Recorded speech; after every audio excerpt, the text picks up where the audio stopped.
Jack Miller, and Miller will lead them through to Jack Miller with one of his best bikes, another top 10. Another bit of action. Oh, it's a big bump in the wobble there from Jackson. Back watching this, enjoying the show. Not much more that he can do than what he's done out there on that. We haven't done a bike build on a 125 since season 2 of Records to Checkers. We're at Jack Miller's place right now, and he happens to love 125s. There's 2 right there.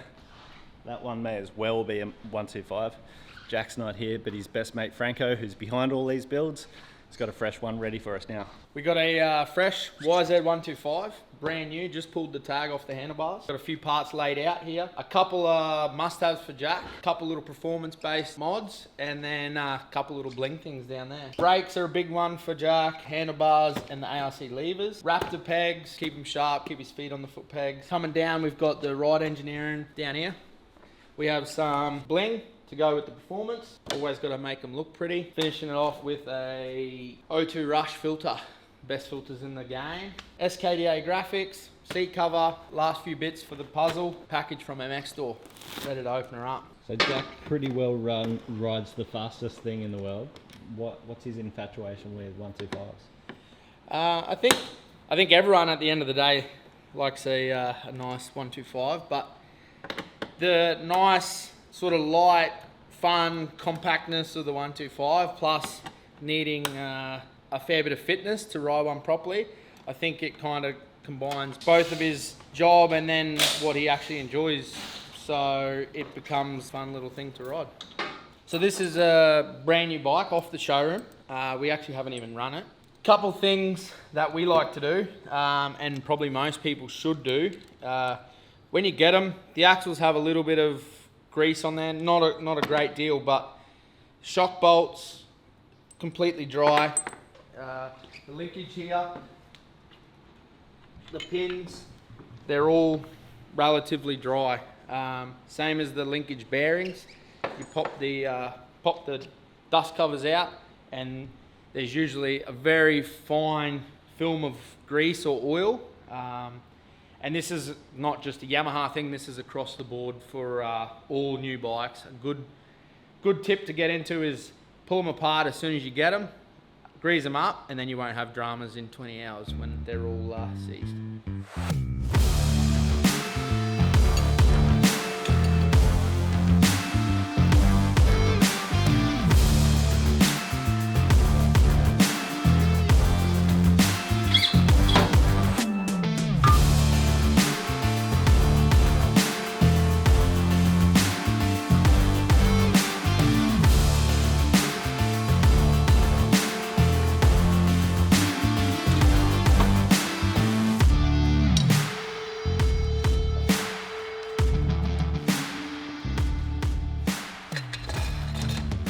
So, as we spoke about before with the linkage, headset's another one.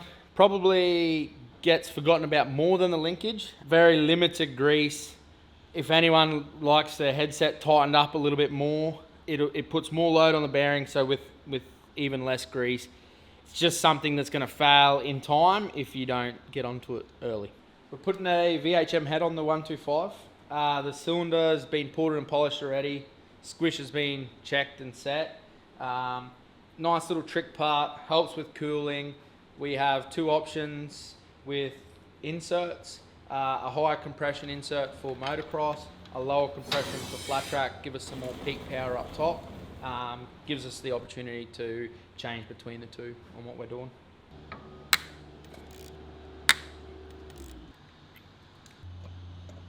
Just putting a little bit of assembly lube on the head insert. Helps the assembly process so that we don't pinch an O-ring or damage anything when we go on, and we get a nice seal with the new head. Just put some assembly lube on the threads. You can use grease or assembly lube. Basically, when you put the nuts on and you use a torque wrench, the lube allows the threads to not bind, so you get a really accurate torque spec.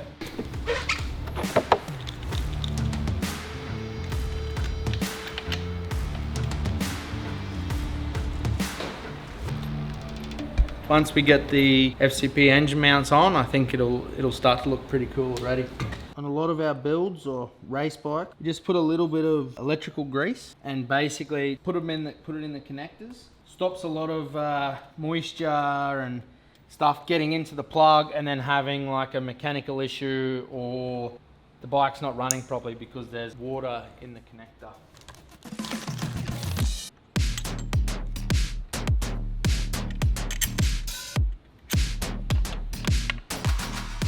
The manufacturer of the parts or the bike, they have torque settings for certain bolts. If you were to over tighten the bolt or leave it on the looser side, it will actually give you a different feeling through the chassis. If it's too tight, it will flex and move less. And if it's too loose, it'll flex and move around a lot more, and it will actually change the way the bike feels.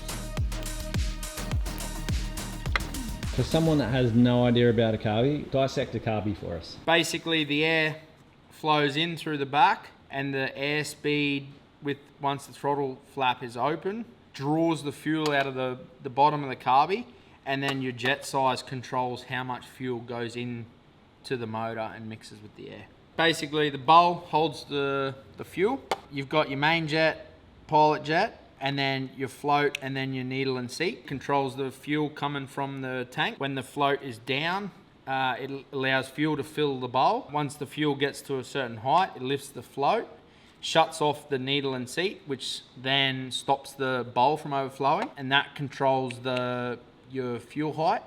And then basically your pilot jet controls sort of the first quarter of the throttle or the first half of the throttle, and then half to sort of 3/4 is the needle on the slide, and then 3/4 to wide open throttle is the main. They all work together, but in a simple terminology, that is the way that they control the fuel. Change the jetting to suit the head and the cylinder, and then obviously the new exhaust and ignition. The new GET CDI unit, it basically changes the ignition curve on the YZ125. Basically got two maps. You can flick between the two on the handlebars, and we've been using these for a while now. Something that we have on every bike.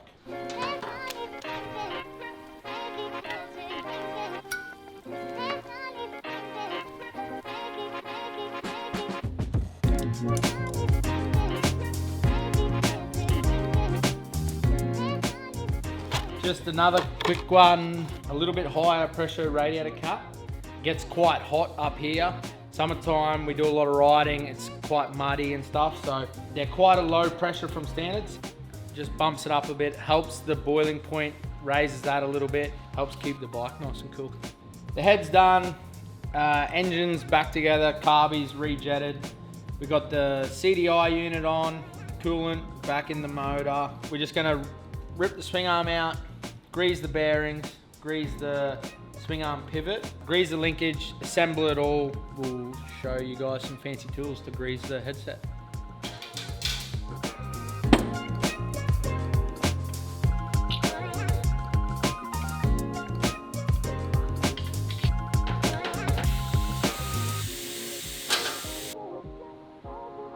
We're just greasing the swing arm bearings. We got these nice little 3D printed tools. Joel on the sunny coast, he makes a heap of these different tools. Basically pumps grease through the holes, puts it in the bearings, and you make sure that all your bearings get evenly greased.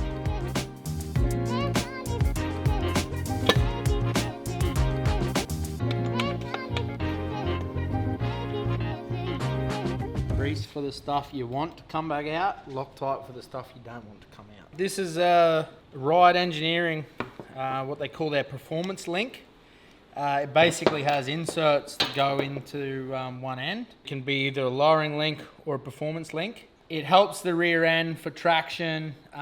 It does drop it a few mil in the back, but it helps the linkage ratio ramp up, and it changes the way the bike drives. It also helps for like front end traction and cornering. This is the knuckle. Big thing to not forget is when you pull the pins out, you put your grease on the pins. It actually pays to pull the dust covers and the inner sleeves out, and actually grease the needle rollers as well.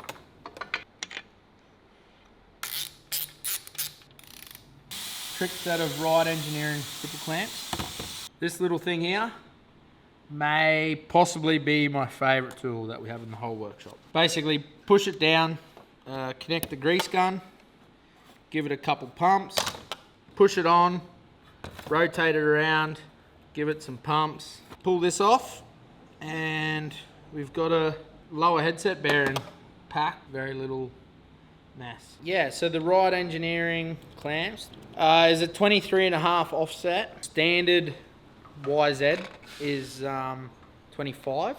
The offset just shortens the wheelbase up a little bit, helps that turn in, gives a little bit more comfort in the front. The nice thing about these clamps is the split design, and when they're made, a lot of detail goes into the webbing and the material used. So they have a really good feel for each bike instead of being a really harsh, rigid clamp. ARC clutch perch, must have for Jack, same as the front brake lever. We've run them for quite a few years now on all the bikes, motocross, flat track. This is one of the first things on the bike.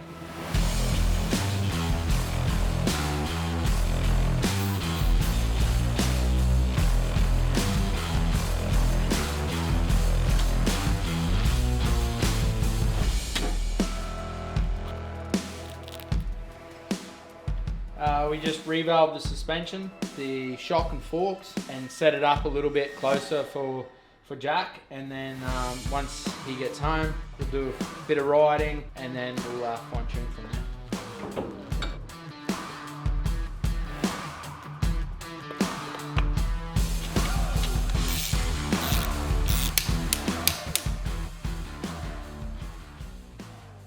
Pramac Purple hubs. Always nice, can't beat a black rim. Putting on a sprocket, some discs, some nice new shiny hardware. Gone up a tooth from factory. Kind of a starting point, should give it some more revs. We got Jack likes to ride the stadium track, so usually doesn't need to be as fast. So nice little starting point. Cleaning the brake disc with a bit of brake cleaner and paper towel. When the discs get made, they've got like a sticky film on there to stop them from rusting in the packaging. So good little step just to give them a clean, so there's no sort of oily or residual on the disc.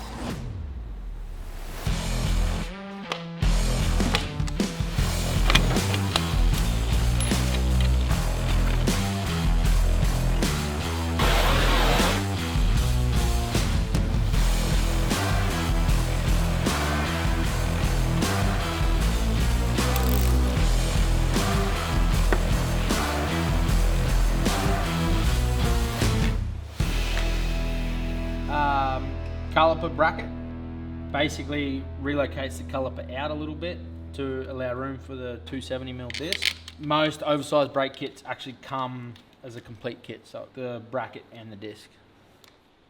Ride Engineering stainless brake line from MX Store. One of the best add-ons that you can do to get rid of your Yamaha rubber brake lines. Franko's hot tip. Couple cool features with the Ride Engineering brake line. Their shielding or their cover slides up and down. So basically when you fork guard, you use the Ride Engineering brake line clamp. It holds it. You move your protector down into the right position. And then once you have all that, there's a little set of teeth on the fitting there. Rotate the brake line into the correct position that you want, and then you're good to go.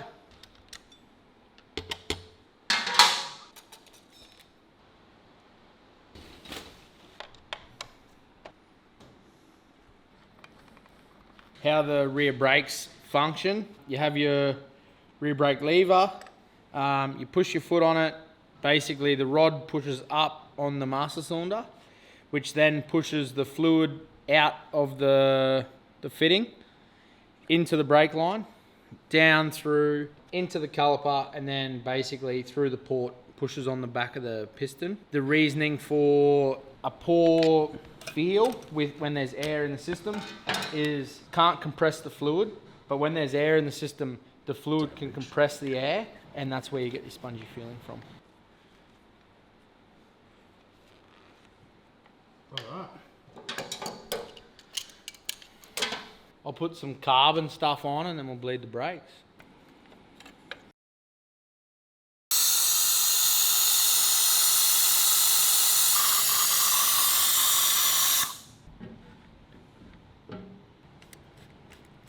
Bleeding the last little bit of air out of the system. Just pumping we got a nice solid brake pedal there now. So hold some pressure down, open the bleeder up, close the bleeder, and then let the lever come back up. Do that a few times until you see no air come through the hose, and then you know that there's no air in the system.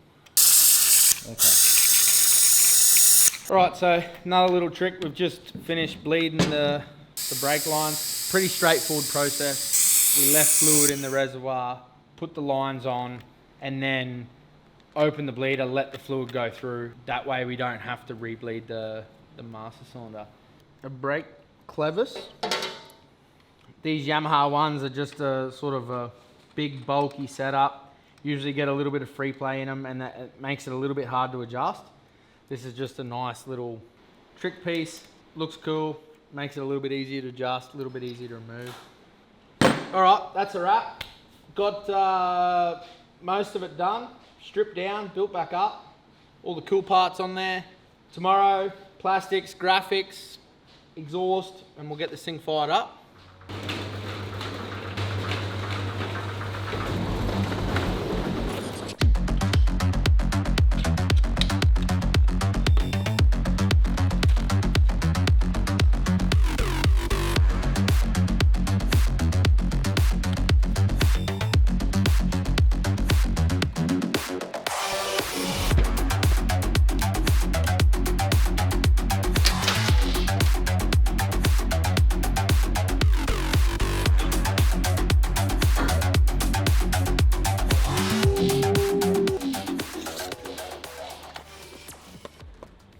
Raptor titanium pegs, always one of the first things to go on any bike in this workshop. Nice little touch, matches the engine mounts, FCP foot peg pins. They look cool. They're actually a little bit bigger than standard, so the Euro bikes are really bad for it, but if you've got a bit of free play in your foot pegs, a set of these will get you sorted. Chain, map switch, we'll put the hour meter on. 0 cables, picks up the vibrations through the chassis. So we just double-sided tape. We're gonna tuck it up on top of the triple clamp there. I've already cleaned the area with a bit of alcohol. DID, the 520 ERT3. Basically just a good quality race chain. Not too heavy. Obviously it's only a little 125, so try and keep it light but keep it durable, so we don't have to adjust the chain every time. So quick little tip, new chain going on. We've actually put the chain adjusters quite a way in. We've also changed the gearing, so that's going to make it a little bit different also. Chain adjusters in, cut the chain to length, and then that way when you adjust the rear wheel to suit the chain, you don't have your adjustment all the way maxed out. Start in, new chain's going to stretch as it gets worn. The joining link in. Another tip with the clip, always have the clip from front to back so that when the chain's coming around, stick, rock flicks up, it hits the front edge of the clip, not the back edge. If something hits it like this in a crazy situation, that could come off. So clip front to back, so if anything hits it, it can't fly off.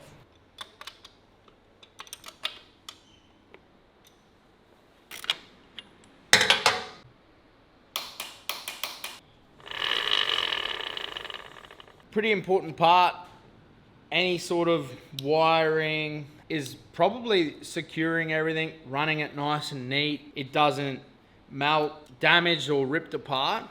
Map switch connects to the get. Number 1 map will be sort of like peak power. Number 2 will be like more of a torque map, a little bit less power, good for sand or mud.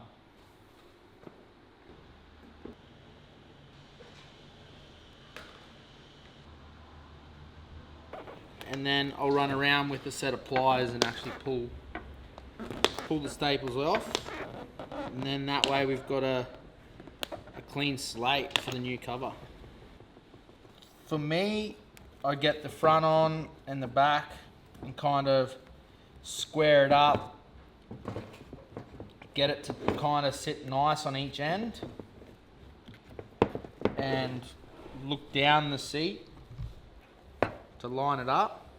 Make sure it's nice and straight. Couple staples in the back, couple in the front to hold it, and then pull the sides around, make sure it's lined up, and go for it.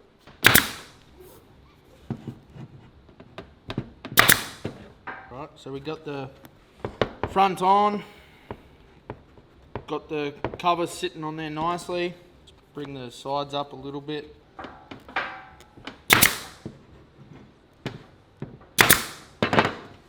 Couple on the front just to hold it.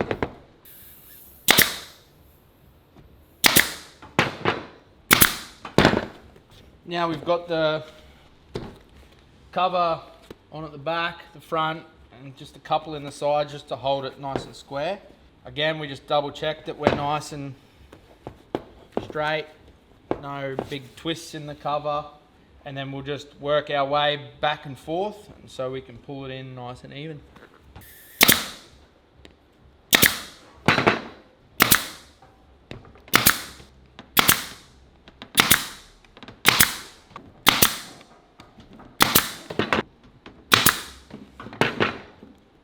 Easy as that. It's crazy, you pay like $289 for these 2 stickers and you get a free clutch cover.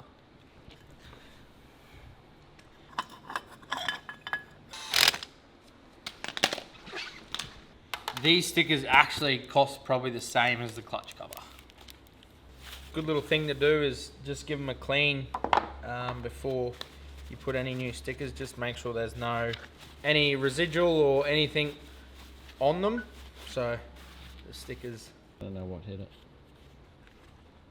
Yep, that looks good. That's perfect. Hole shot button. We've marked it out. We're just going to drill some holes and hopefully this thing's nice and straight.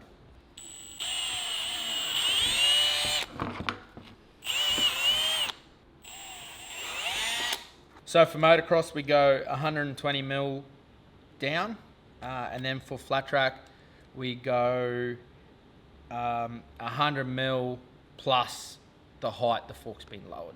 With the works connection hole shot, you drill the main hole for the button. I like to just trim the sides of the guard out, just so that the button is nice and free and doesn't sort of catch on the guard. That way, every time you put it in, it's a nice secure lock, and then also when it comes out, it doesn't catch on anything. The hard work's done. Sticker time. Let's make this thing look cool.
first time I fire up any bike is just have a quick look around, make sure there's no coolant leaks, oil leaks, anything rattling loose, make sure that you haven't missed anything, and just have a good look over it and see if you can hear anything that sounds unusual or looks unusual.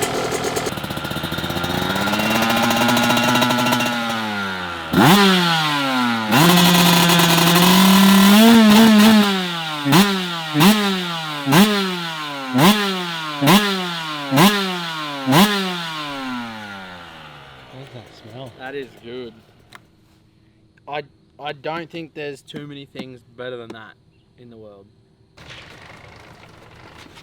Pretty stoked with it actually. I'm pretty pumped. Come together nice. The purple's like a really sick touch. Not too much. Ties in nice with the graphics. Couple little bits still coming. Carbon ignition cover and a chain guard. Couple little blingy bits. But as a whole, sick little build. Pretty pumped. We got a couple suspension tweaks to do, but she's ready to go for when Jack gets back for summer break. We want to coat the suspension and set it up, but want to get him on it, bed it in, get a feel for it, and then we'll sort of go the next step. Well, that was a pretty special build. We're pumped to have the opportunity to spend a couple of days with Franko as he built Jack's bike. If you have a bike that you think we should be building, leave a comment below and we'll see you in the next one.